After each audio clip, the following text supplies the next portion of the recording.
కేవలం 7,999K up to 10 kgs వరకు బరువు తగ్గి అధిక బరువు నుంచి వచ్చే ప్రధాన సమస్యలను దూరం చేసుకోండి.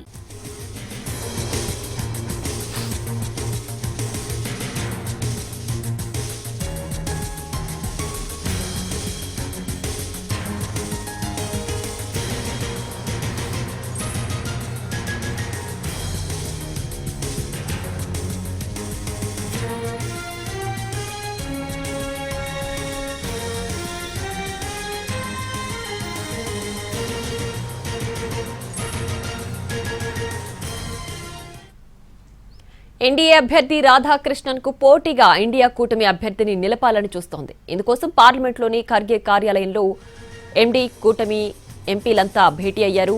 కూటమి ఉపరాష్ట్రపతి అభ్యర్థిగా తమిళనాడుకు చెందిన డీఎంకే రాజ్యసభ సభ్యుడు తిరుచి శివను పోటీలో నిలిపితే ఎలా ఉంటుందన్న దానిపై సమాలోచన చేస్తున్నారు. అతను కాకుంటే మరో పేరును కూడా పరిశీలిస్తున్నారు. మాజీ ఇస్రో శాస్త్రవేత్త అన్నాదురై పేరును కూడా తెర మీదకు తెచ్చారు. నాన్ పొలిటికల్ ఫేస్ కావాలని కూటమిలో కొందరు పట్టుబడ్డంతో ఈ నిర్ణయానికి వచ్చారు.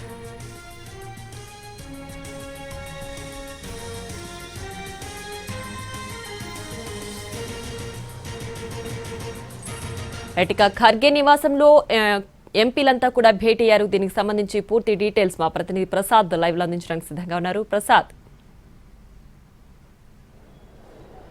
ముందుగా పార్లమెంట్లోని రాజ్యసభ ప్రతిపక్ష నేత అయినటువంటి ఖర్గే కార్యాలయంలో ముందుగా కాంగ్రెస్ ఎంపీలంతా కూడా భేటీ అయ్యారు.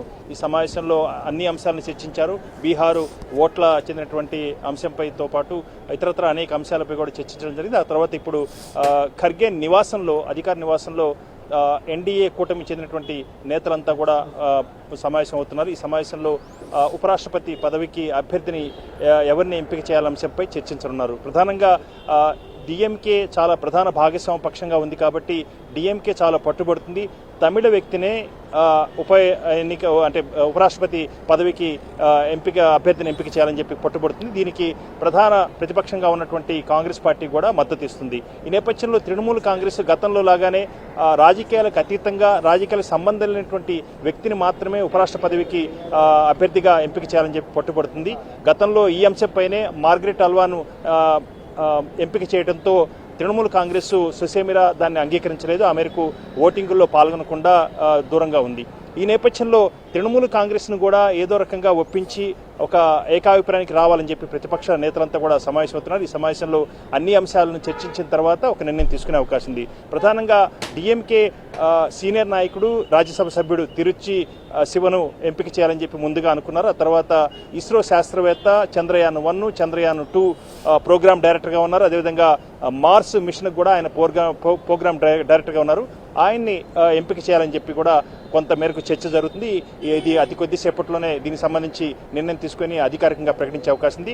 12:30 గంటలకు ఖర్గే నివాసంలో సమావేశమై 15 నిమిషాల్లోనే ఈ అంశాన్ని పూర్తి చేసి చర్చించిన తర్వాత సరిగ్గా 12:45 లేదా 1 గంటకు అభ్యర్థి ఎవరన్నది అధికారికంగా ప్రకటించబోతుంది ఇండియా కూటమి. ప్రధానంగా ఈ అంశంపైనే చర్చించేందుకే ముందుగా కాంగ్రెస్ పార్టీలో చర్చించారు. ఆ తర్వాత ఇతరత్ర అంతర్గతంగా కూడా భాగస్వామ్య పక్షాలు ఇండియా కూటమి చెందినటువంటి భాగస్వామ్య పక్ష నేతలంతా కూడా మాట్లాడుకున్నారు.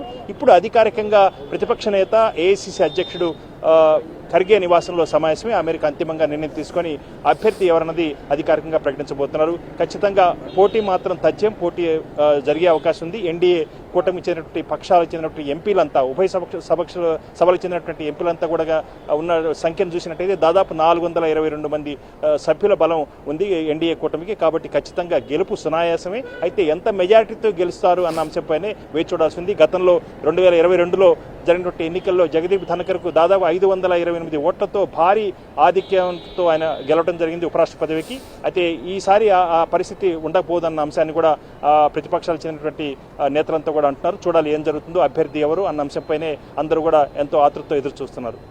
Right Prasad, thanks for the updates.